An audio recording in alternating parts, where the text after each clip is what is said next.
Allohning izni bilan, onajonimning duolari bilan bugun o'zimni ustimga qo'ygan vazifamni bajardim deb o'ylayman.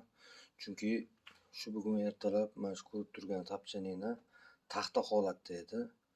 Bugun shuni uddasidan chiqdim, bitkazib qo'ydim. Soat millarimiz 11 ga qarab ketyapti. Gulli variant xohlamaydiganlarga, gulsiz variant xohlaydiganlarga juda ham chiroyli chiqdi. Ko'rishingiz mumkin. High-tech uslubidagi o'ylaga juda ham chiroyli yarashadi. Gladki fason deydi buni. O'ta ideal holatda chiqdi. Butoqlari kam butoq bo'ladi. Bo'lsa ham elga chiqib ketadigan butoqlar bo'lmaydi bunda.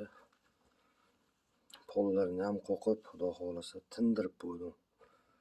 Hop, mana kushiga, necha mana kushiga. Vaqt turibdilar. Ishlab bo'lgandan keyin ozgina dam oldi, xordiq qildi.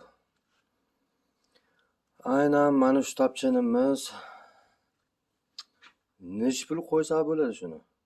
Kimga necha pul manzur? Komment yozib ketinglar. Menga qiziq, juda ham qiziq.